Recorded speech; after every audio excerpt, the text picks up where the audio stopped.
Hello students, welcome to science GV channel. आज हम करने वाले हैं, हमारा सैम्पल पेपर है half yearly mid term science का, जिसका पार्ट ए आप आ चुका है। पार्ट ए में सारे एमसीक्यूज़ और very short answers, MCQs and very short answers questions उसमें सॉल्व करवाए गए हैं। In this video we are going to solve short answers like 2 to 3 marks question. इसमें हम 2 से 3 मार्क्स के क्वेश्चंस को सॉल्व करेंगे। तो चलो शुरू करते हैं। तो हेयर क्वेश्चन नंबर 15, सबसे पहला क्वेश्चन है subjective questions part B section B का। State Snell's law of refraction of light. तो Snell's law of refraction of light क्या होता है आपको पता है। It is a ratio of sine of angle of incidence to the ratio of sine of angle of reflection. So angle sine I by sine R and ratio of sin I by sin R is always a constant. So it is the Snell's law। और इसी constants को हटाने के लिए क्या हो जाता है, sin I by sin R is equal to, this is constant, so ratio of refractive index we put that in place of constant। तो sin I by sin R is equal to n2 by n1। Here I is angle of reflection, angle of incidence, R is angle of refraction, n2 is refractive index of medium 2, n1 is refractive index of medium 1। कि अगर कोई light आपका एक, मान लो ये एक glass slab है और एक लाइट इस मीडियम से इस मीडियम में जा रही है, तो ये क्योंकि दोनों का रिफ्रैक्टिव इंडेक्स अलग है तो ये एक सीधे पाथ में ना जाके ये बेंड कर जाएगी टुवर्ड्स नॉर्मल, और ये एंगल हो जाता है R, ये एंगल I, और इसी का रेशियो कहलाता है sine I by sine r, और इसी को हम स्नेल्स लॉ कहते हैं। और इसका रिफ्रैक्टिव इंडेक्स n1 और n2। तो इसी को आपको अच्छे से लिखना था। सेकंड क्वेश्चन है इसमें, when a ray of light travelling in the air enters obliquely into a glass slab, it is observed that the light ray emerge parallel to the incident ray but is shifted slightly. तो इसमें आपको रे diagram बनाना है इसी का अच्छे तरीके से। जो आपको पता है यहाँ पर कि लाइट पैरेलल जो है, अगर इसमें हम देखें लाइट पैरेलल इस लेंस, इसमें अगर डायग्राम बनाएं तो आपकी ये एक इंसिडेंट रे है, ये इसके साथ एक नॉर्मल हो जाएगा, और क्योंकि रिफ्रैक्टिव इंडेक्स n2 का ज़्यादा है n1 से, तो लाइट टुवर्ड्स नॉर्मल बेंड कर जाएगी, और फिर जब यहाँ आएगा फिर दोबारा ये अवे फ्रॉम नॉर्मल जाएगा। बट अब ये डायग्राम जब आप बनाओ तो यहाँ से ये देखोगे ये थोड़ा लेटरल डिस्प्लेसमेंट होगा, that is called lateral displacement. तो ये वाला डायग्राम आपको अच्छे से बताना था, जहाँ ये आपका I है, ये R है, फिर ये यहाँ पर नॉर्मल आएगा तो ये I हो जाएगा, ये R हो जाएगा, I2 R2। सो और दिस इज़ लेटरल डिस्प्लेसमेंट। ये आपका refractive index of medium 2, this is glass, this is air. So इस तरह से आपको ये एक्सप्लेन करना था। Okay, now next question is, इसका यहाँ मिटा लेते हैं अगला क्वेश्चन करने के लिए। Next question is, if a man face is placed between in front of shaving mirror producing erect images 1.4 times the size of the face, find the focal length of the mirror. तो इसमें देखो focal length of the mirror क्या होगा। अगर सबसे पहले आप ये पता होना चाहिए शेविंग मिरर में किसका इस्तेमाल करते हैं, तो ये कॉनकेव मिरर का इस्तेमाल करते हैं, कॉनकेव मिरर का यूज़ करते हैं एज अ शेविंग मिरर, ये आपको कंफर्म है। अब फ़िलहाल इसमें देखिए लेंस के मैग्नीफिकेशन से, और ये क्या है ऑब्जेक्ट की पोजीशन। सो ऑब्जेक्ट की पोजीशन अगर देखें तो ऑब्जेक्ट का पोजीशन होता है यू आपको गिवन है 25, और यू हमेशा नेगेटिव होता है, तो यू इज़ 25 सेंटीमीटर। नाउ आपको यहाँ वी गिवन है, नहीं गिवन है, एफ गिवन है, नहीं गिवन है। तो एक और चीज़ गिवन है आपके मैग्नीफिकेशन कितना है 1.4। ओके, और मैग्नीफिकेशन शेविंग मिरर में जब आप इमेज देखते हो तो सीधी इमेज ही दिखाई देती है, तो क्योंकि इरेक्ट इमेज है तो मैग्नीफिकेशन भी यहाँ पर क्या हो जाएगा, पॉजिटिव। अगर इमेज जो है वो इन्वर्टेड होती तो मैग्नीफिकेशन हो जाता है नेगेटिव। ओके, नाउ अब मैग्नीफिकेशन का लेंस और मिरर में जो फॉर्मूला होता है, आप मिरर में अगर फॉर्मूला देखो तो मैग्नीफिकेशन का m is equal to -v/u हो जाता है, और लेंस के केस में बस ये माइनस साइन हट जाता है, तो हमें इस फॉर्मूले का इस्तेमाल करना है। तो m आपको गिवन है -v, u आपको गिवन है, u कितना है -25, तो माइनस से ये माइनस कट गया, और m की वैल्यू 1.4 है, तो 1.4 into 25 is equal to v, और ये आ जाएगा आपका 35.0। तो v की वैल्यू आ गई आपकी +35 centimetre.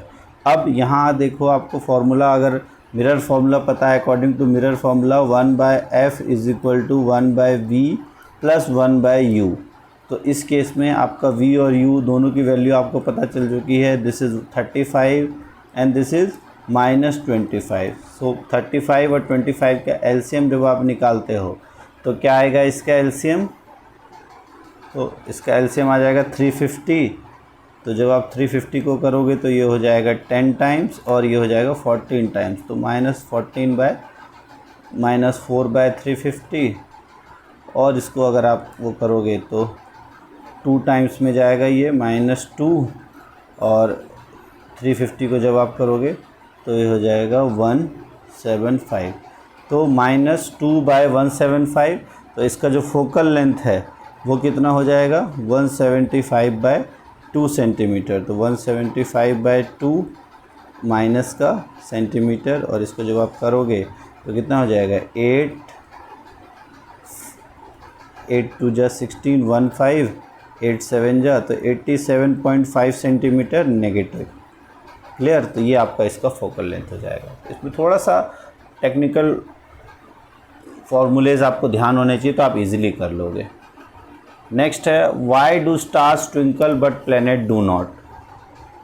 So why do stars twinkles while planet do not, ये एनसीईआरटी का ही क्वेश्चन है। तो आपको पता है कि स्टार से जो लाइट आती है वो डिस्टेंस ट्रेवल से काफ़ी दूर से आती है। So that's why due to multiple refraction stars appears, the actual position of stars does not appears due to refraction from atmosphere। तो एटमॉस्फेरिक रिफ्रैक्शन के कारण स्टार्स की जो एक्चुअल पोजीशन है वो हमको पता नहीं चलती, और इस वजह से वो चेंज होती रहती है, and that's why it seems it is twinkling. But planets की पोजीशन, इसलिए planets do not twinkle because it is much closer then star and the refraction effect is negligible as compared to stars. So that's why stars appears to twinkling and planet do not. Now how can we recombine the component of white light after a glass prism have separated them? Illustrated by diagram। तो आपको पता है कि अगर एक glass prism से अगर एक वाइट लाइट को गुजारे और ये फिर 7 पार्ट्स में डिस्पर्स हो जाती है, तो इस 7 पार्ट के लाइट को दोबारा एक करने के लिए आप क्या कर सकते हो? एक प्रिज्म को जस्ट अपोजिट एंगल के साथ जब आप करोगे तो फिर ये एक साथ इकट्ठा होके फिर ये एक ही वाइट लाइट में कन्वर्ट हो जाएगी। ये भी एनसीईआरटी का डायग्राम दिया हुआ है, उसी में से आपको इजीली एक्सप्लेन करके कर सकते हो। नाउ क्वेश्चन नंबर 18 है आपका, what is dispersion of white light. यही सेम इसी इफेक्ट को, the splitting of white light into 7 colors is known as dispersion of light. So rainbow is an example of dispersion of sunlight. Justify this statement by explaining with label diagram the formation of rainbow in the sky. Formation of rainbow आपको पता है कि जब एक rain drop होती है, rain drop as a prism काम करता है, और लाइट यहाँ से, ये सनलाइट यहाँ से आई रिफ्रैक्शन होके, और इसी के अंदर इंटरनल रिफ्लेक्शन हो जाता है, और फिर एज अ प्रिज्म ये काम करता है, और लाइट यहाँ पे 7 अलग अलग कलर्स में दिखाई देती है, बैंड ऑफ 7 कलर्स। तो यहाँ पे एक प्रोसेस होता है रिफ्रैक्शन का, एक होता है इंटरनल रिफ्लेक्शन का, एक होता है डिस्पर्जन का। तो ये तीनों प्रोसेस यहाँ पर काम करते हैं। ये भी आपको एनसीईआरटी में डायग्राम दिया हुआ है। नेक्स्ट है, while constructing a house a builder selects marble table top for kitchen where vinegar, lemon juice, tamarind used for cooking are to be kept. Will you agree to this selection? तो ऐसा क्यों, Y explain करना है आपको कि अगर जो kitchen है वो मार्बल का बनाया जाता है, जबकि किचन में लेमन जूस, विनेगर, ये एसिड्स हैं, टैमरिंड में भी एसिड होता है, वो उसके ऊपर कुक हो रहे हैं, तो क्या वो सही है या गलत है, उसको आपको एक्सप्लेन करना है। तो आपको पता है जो मार्बल है, they are very less reactive towards acid. So अब while construction will you agree to this selection, तो आपको पता है विनेगर में एसिड होता है, लेमन और टेमरिंड में भी एसिड होता है। विनेगर में एसिड कौन सा है? विनेगर में आपका एसिटिक एसिड, लेमन जूस में होता है आपका सिट्रिक एसिड, एंड टेमरिंड में होता है आपका टार्टरिक एसिड। तो किचन के लिए मार्बल टेबल टॉप बनाने की सलाह नहीं दी जाती। We will not agree with this selection because time के साथ साथ मार्बल डिसकलर हो जाएगा और इसी वजह से बिल्डर को इसके लिए थोड़ा, तो इस वजह से बिल्डर को इसका यूज़ नहीं करना चाहिए because with time it will get D colour easily. Okay, now second question is while diluting an acid why it is recommended that acid should be added to water and not water to acid। ये बहुत important question है, ये हर बार exam में आता है आपका किसी न किसी फॉर्म में। तो क्यों ऐसा होता है आपको पता है? जब भी एसिड को वाटर में मिलाया जाता है तो वाटर को जब भी एसिड में मिलाया जाता है तो H3O+ आयंस में कन्वर्ट हो जाते हैं। H+ आयंस रिलीज़ करता है एसिड और H3+ में कन्वर्ट होते हैं और ये बहुत ही एक्जोथर्मिक, हाईली एक्जोथर्मिक रिएक्शन होता है। तो अगर आप एसिड को वाटर में मिलाओगे तो जो हीट रिलीज़ होगी उसको वाटर ईजिली एब्जॉर्ब कर लेगा, बट अगर आप एसिड के अंदर वाटर मिलाओगे तो उसमें बहुत ज़्यादा अमाउंट ऑफ हीट एब्जॉर्ब होगी और बहुत ज़्यादा अमाउंट ऑफ हीट रिलीज़ होगी और वो स्प्लैश आउट हो सकता है आपके बीकर से। That's why it is always recommended to add acid into water and not water into acid. Okay, second third इसका, इसमें और ऑप्शन में आपका सेकेंड क्वेश्चन देखो, इसमें क्या कहा गया कि compound X of sodium okay is commonly used for making crispy pakora. अब आपको पता है क्रिस्पी पकौड़ा बनाने के लिए हम मीठा सोडा या सोडियम हाइड्रोजन कार्बोनेट का यूज़ करते हैं। तो सोडियम हाइड्रोजन कार्बोनेट, ये बेकिंग सोडा जिसे हम कहते हैं, इसका फार्मूला है NaHCO3, आपको पता है। Now it is also use to cure acid in stomach, ये भी आपको पता है, एज ए एंटी एसिड भी हम इसका यूज़ कर सकते हैं। Write the formula, chemical name, तो फार्मूला इसका ये है, केमिकल नेम क्या है? Sodium hydrogen carbonate. और what happens when it is heated, जब इसको हीट करते हैं तो क्या होता है? तो इसमें से कार्बन डाइऑक्साइड गैस रिलीज़ होती है और प्लस में ये सोडियम कार्बोनेट बनाता है, sodium carbonate plus carbon dioxide gas. So carbon dioxide, sodium carbonate and water में ये कन्वर्ट हो जाता है जब आप इसको हीट करते हो। That is sodium hydrogen carbonate को जब आप हीट किया जाता है so it gets converted into sodium carbonate and it releases carbon dioxide gas. और इसी के कारण जो क्रिस्पीनेस और जो फ्लफीनेस आती है वो इसी के कारण होती है, कार्बन डाइऑक्साइड गैस के कारण ही। नेक्स्ट है a compound P forms enamel of the teeth. तो it is the hardest substance in the of the body. It does not dissolve in water but get corroded when pH is lowered below. Identify the P and its formula। तो आपको पता है जो हमारा enamel है वो किसका बना होता है? कैल्शियम फॉस्फेट का। तो कैल्शियम फॉस्फेट का फार्मूला क्या होगा? कैल्शियम का होता है Ca2+ आयंस, फॉस्फेट का होता है PO4 3-। तो इसका फार्मूला क्या हो जाएगा? Ca3PO4 twice. तो ये आपका हो जाएगा कैल्शियम फॉस्फेट का फार्मूला। ओके, नेक्स्ट है ओके तो कैल्शियम फॉस्फेट, इसका आप लिख सकते हो calcium phosphate. Now question number 20 है आपका, in the schematic diagram of preparation of hydrogen gas shown as this what would happen if the following change are made। इसमें क्या क्या है? ये जिंक ग्रैन्यूल्स इसमें है, डाइल्यूट सल्फ्यूरिक एसिड है। तो नॉर्मली डाइल्यूट सल्फ्यूरिक एसिड और जिंक ग्रैन्यूल्स कैसे रिएक्ट करते हैं? आपका जिंक सल्फ्यूरिक एसिड H2SO4 के साथ रिएक्ट करता है और कौन सी गैस रिलीज़ करता है? ये है एसिड, ये है metal. When metals react with acid it forms salt, zinc sulfate and it releases hydrogen gas। okay, so this is normal reaction taking place in this। so now if we in place of zinc same amount of zinc dust is taken in the test tube, so zinc dust के साथ भी same reaction होगा। so क्योंकि zinc more reactive है तो same reaction when we react it with zinc dust।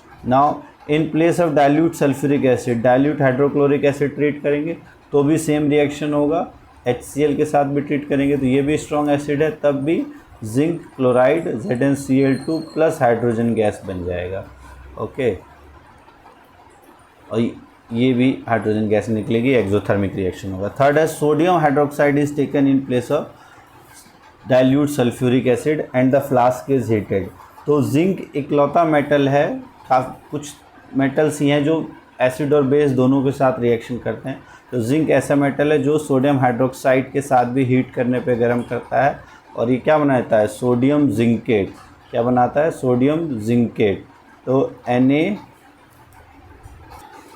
तो ये हो जाएगा सोडियम जिंकेट Na2ZnO2। ओके, ये हो जाता है Na2ZnO2 सोडियम जिंकेट और प्लस में हाइड्रोजन गैस रिलीज होती है। तो नॉर्मली एसिड के साथ जितने भी मेटल्स रिएक्ट करते हैं वो हाइड्रोजन गैस रिलीज़ करते हैं, बट बेस के साथ only few metals like zinc and aluminium, यही दोनों रिएक्ट करते हैं और हाइड्रोजन गैस रिलीज़ करते हैं। और इन दोनों की एक खास बात क्या होती है, they also made amphoteric oxide, ये भी आपको ध्यान रखना है। तो ऐसे मेटल्स जो एम्फोटेरिक ऑक्साइड्स बनाते हैं वही NaOH के साथ रिएक्ट करके हाइड्रोजन गैस रिलीज़ करते हैं। Clear. Now question number 21, when a metal X is added to the salt solution of metal Y, एक मेटल X है और salt solution of metal Y में उसको ऐड किया गया है, the following reaction takes place, metal X salt solution of Y, salt solution of X और metal Y। तो इसमें क्या हुआ है, मेटल X ने Y को डिस्प्लेस कर दिया है, तो this is displacement reaction. Okay, now it is displacement reaction. Now mention the inference you draw regarding the activity of reactivity of metal X and Y. Identify the type of reaction. State the reason for your X. तो ये है आपका identify the reaction. So it is displacement reaction और reactivity X की reactivity Y से ज़्यादा होगी. That's why it displaces Y from its salt solution. Okay. What happens at the synapses between two neurons. Synapses में क्या होता है, दो न्यूरॉन्स के, तो सिनेप्स क्या होता है, दो न्यूरॉन्स के जो जंक्शन होता है उन दो न्यूरॉन जो एक साथ जुड़ते हैं उसको हम कहते हैं सिनेप्सिस। तो सिनेप्सिस में जो आपका एक न्यूरॉन है उसका जो एक्सोन एंड्स है, यहाँ से इलेक्ट्रिकल सिग्नल्स जाती हैं और ये इलेक्ट्रिकल सिग्नल्स किस में कन्वर्ट होती हैं, electrical signals get converted into chemical signals. और ये केमिकल सिग्नल्स उस दो, जैसे मान लो ये न्यूरॉन के डेंड्राइट्स हैं और ये पुराने न्यूरॉन्स के एक्सोनल एंड्स हैं, तो यहाँ से ये इलेक्ट्रिकल को केमिकल में रिलीज़ करेगा और फिर ये डेंड्राइट्स उस केमिकल सिग्नल को दोबारा डेंड्राइट्स जो है उस केमिकल सिग्नल्स को दोबारा इलेक्ट्रिकल सिग्नल्स में जनरेट करेंगे और इस तरह से फिर इलेक्ट्रिकल सिग्नल्स एक न्यूरॉन के एंड तक आएगा और फिर वहाँ पर वो सिनेप्सिस, जो इन दोनों न्यूरॉन के जंक्शन को हम कहते हैं सिनेप्सिस, उसके गैप में केमिकल रिलीज़ होगा, इलेक्ट्रिकल से केमिकल सिग्नल, और फिर वो इसी तरह से आगे ट्रांसपोर्ट होता है। So this happens at synapses. Question number 23, ventricles have thicker muscular walls than atria, give reason. So ventricles have thicker muscular wall than atria, तो आपको पता है वेंट्रिकल्स जो है they forms the lower chambers of the heart के जो आपके 4 chambers हैं, अगर देखा जाए तो ऊपर के चैम्बर्स को हम कहते हैं एट्रियम, लोअर के चैम्बर्स को कहते हैं वेंट्रिकल।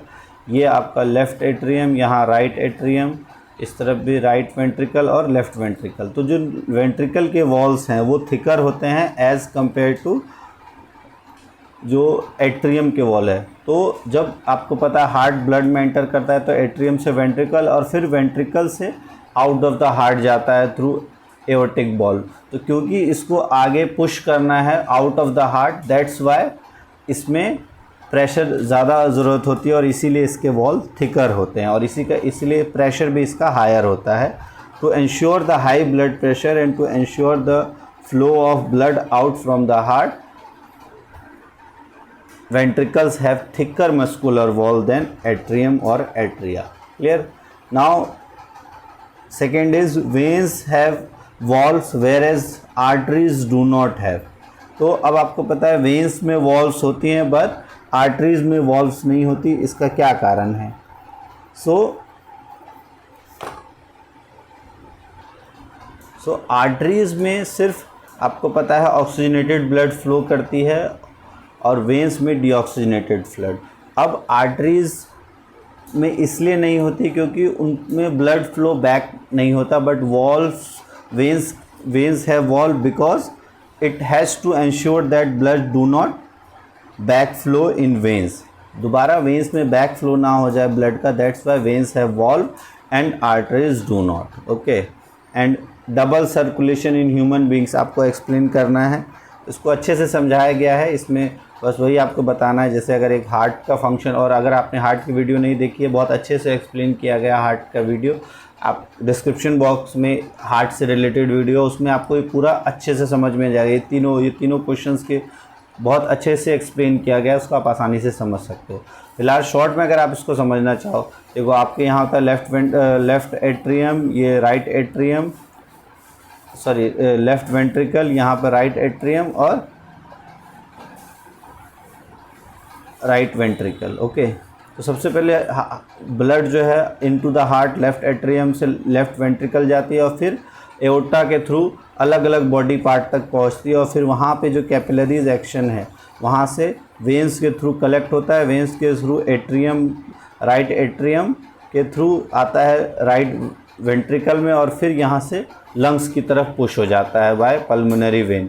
तो इसमें आपको ध्यान रखना है, अब ब्लड जो है एक बार यहाँ आता है फिर जाता है, दोबारा आता है, तो ब्लड का यहाँ पर 2 बार सर्कुलेशन होता है, that's why it is double circulation. बहुत अच्छे से एक्सप्लेन किया गया है, इस वीडियो में उतना एक्सप्लेन करने के लिए हमारे पास टाइम भी कम है, हमको पूरा पेपर डिस्कस करना है, उसको आप अच्छे से देख लो। अगर समझ नहीं आता है तो आप कमेंट बॉक्स में लिख दो, इसका अलग टॉपिक लेके दोबारा समझा दिया जाएगा।